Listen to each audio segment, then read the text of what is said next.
De partida, una advertencia. La mía es una opinión minoritaria. No creo que las elecciones primarias que ocurrieron hace algunos días tengan la importancia que la mayoría les da.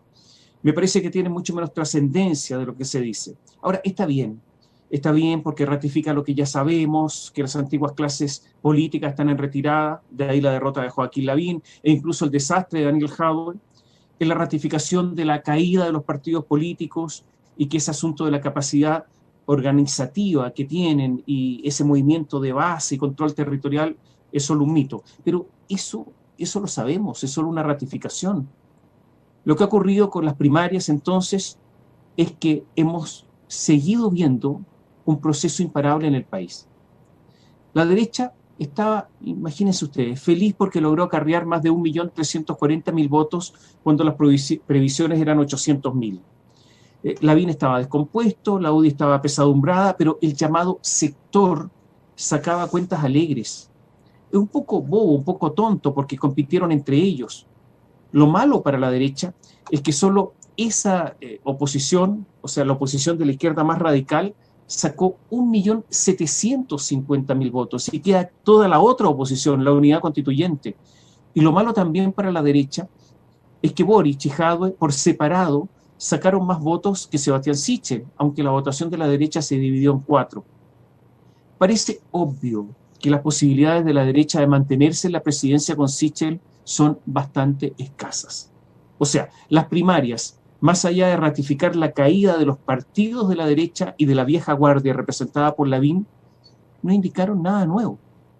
En la izquierda, la victoria de Gabriel Boric también es la confirmación de la irrupción de la generación joven y un castigo a los errores de campaña de Jadwe y un rechazo por parte importante de la ciudadanía al comunismo chileno, que la verdad es una verdadera rareza, un asunto exótico mirado desde el punto de vista internacional. Pero pese a la derrota, no hay que olvidar que electoralmente, por cantidad de parlamentarios, por incidencia pública, desde el retorno a la democracia, nunca el Partido Comunista había estado tan fuerte. Seguirá pesando, y seguirá pesando mucho. Pero nada de lo anterior, de todo lo que hemos dicho, es especialmente importante. Porque lo importante ya ocurrió. Y lo que pasó es que, y eso hay que entenderlo bien, en Chile se ha producido una revolución. Insisto, y esa revolución ya ocurrió, ya se produjo. Por eso las primarias no eran tan importantes. Y en esta revolución, el perdedor es la derecha y el régimen instaurado en septiembre de 1973. En una columna anterior dijimos que la victoria en la convención constitucional de la izquierda más radical, porque ya la socialdemocracia existe poco, es mayor que incluso la victoria de Salvador Allende.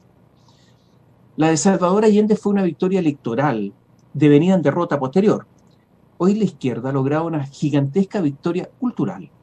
Durante años gobernó en Chile la derecha económica junto con la concertación. Y todo iba bien, el país creció, las personas pudieron comprar autos y muchos pudieron acceder a viviendas. Se dijo que la economía estaba sólida, que estaba estable. Algunos ganaron mucho dinero. Mientras tanto, la izquierda hacía su trabajo. ¿Qué trabajo? Penetró intensamente a muchas organizaciones, a órdenes profesionales, como el Colegio de Periodistas o el Colegio de Profesores, clave el Colegio de Profesores para adoctrinar a las nuevas generaciones. No digo que todos los profesores hicieran esto, pero lo hicieron muchísimos, y fueron cayendo así los liceos, incluso los liceos emblemáticos, como el Instituto Nacional, que hoy es camino a ser una especie de despojo de lo que fue. Dominaron universidades, donde algunas, como en la Universidad de Chile, ante decanos y rectores débiles, simplemente en muchos casos no había ni siquiera una democracia interna y convocaron a paros por las cosas más absurdas, y los estudiantes lo saben, y quienes pensaban distinto callaban por temor o por temor a la agresión de la FUNA, o dejaban actuar para no hacerse mala sangre, y penetraron también, el Ministerio Público, donde los fiscales que llevan causas importantes muchas veces tienen compromisos políticos evidentes, y también han ido penetrando en los tribunales, donde son cada vez más los jueces caracterizados por un activismo contrario a la ley y donde la justicia se ve empequeñecida ante la imposición de sus propias convicciones personales. Ya existen de estos jueces activistas en los tribunales superiores, pero serán mayoría en estas instancias de decisiones definitorias en no mucho tiempo más. Hay que recordar que cuando hace poco los fiscales pidieron autorización a los jueces de garantía para intervenir en el delito flagrante de porte de armas, incluso armas de guerra, en el funeral de Paulo Marchán, los tribunales de garantía no les dieron la autorización para intervenir ante ese delito flagrante. En verdad, los fiscales podrían haber actuado incluso sin esa autorización. Pero la izquierda más dura ha penetrado muchas organizaciones. Está penetrando la Contraloría, a dirigencias sindicales y servicios estatales. Es un trabajo largo, paciente, es un trabajo exitoso. Esta izquierda sin apellidos, o sea, sin el apellido de socialdemócrata, es la que ha conquistado a los jóvenes, a esos mismos jóvenes que no iban a votar. La culminación de todo esto, como la simple gota que rebalsó el vaso, fue el estallido. Y todo se jugó, ya se jugó pasado, en la Convención Constitucional, donde esa izquierda, sin apellidos, tiene una mayoría aplastante. Y es cierto que podrán freno a algunas iniciativas impresentables, pero su victoria fue aplastante. Y yo quiero insistir además que esa es la razón por la que la Convención Constitucional ha pedido la amnistía de unas 45.000 personas individualizadas que habrían cometido delitos después del estallido social. O sea, todo esto es consistente, absolutamente. Y esto también ha tenido algunas consecuencias en los partidos políticos tradicionales. El Partido Socialista, el PPD, el Partido Radical quisieron tener un candidato presidencial común con el Frente Amplio y el Partido Comunista. O sea, ya se sienten que están ahí. El Partido Socialista, por ejemplo, hace rato que dice que no es socialdemócrata, sino socialista secas. Y por lo tanto, toda la izquierda concertacionista, salvo la Democracia Cristiana como partido de centro-izquierda, pero toda la otra izquierda quería irse con el Partido Comunista y el Frente Amplio. En el caso de la Democracia Cristiana, que es un partido empequeñecido, tan empequeñecido que baila al ritmo de Yasna Proboste, y el pensamiento de Yasna Proboste no está lejos del de Paula Narváez, e incluso está más cerca del de Gabriel Boric. Una exageración, dirá usted, pero no. Yasna Proboste desea indultar a los que cometieron delitos después del 18 de octubre de 2019 y desea nacionalizar la CFP. O sea, en temas de fondo, digámoslo de esta manera, la competencia entre Proboste, Boric y Paula Narváez es una competencia artificial. Para los que tienen buena memoria, el programa del demócrata cristiano Radomiro Tomic no era muy diferente del de Salvador Allende.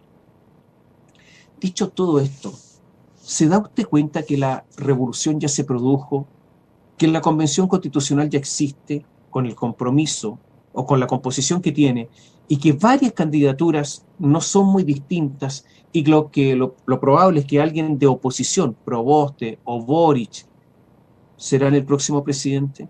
Y se da entonces usted cuenta que la primaria ocurrida hace algunos días no fue tan importante como algunos dicen, porque algunas cosas ya están bastante resueltas. Agrega a todo esto que incluso es posible que la derecha no pase a segunda vuelta si se fortalece la candidatura de José Antonio Kast y que 15 de los 16 gobernadores regionales serán activistas de sus candidatos en contra de la derecha. Y agregue que en plena campaña ya estarán disputándose temas de fondo de la nueva Constitución y ahí la derecha estará de espaldas contra la pared. Naturalmente que lo que se viene es una Constitución que deberá reflejar la condición antineoliberal de la mayoría de los constituyentes. Y esto significa un cambio muy importante de normas económicas, productivas, sociales y del equilibrio de los distintos poderes. El peligro es que si los distintos poderes, como yo les contaba, han sido capturados por personas del mismo signo ideológico, el equilibrio y mutua fiscalización de esos poderes se transforma en una mera o simple apariencia y la democracia es más formal que real. La democracia entonces al final podría estar en peligro. Hay que considerar dos asuntos más que son decisivos.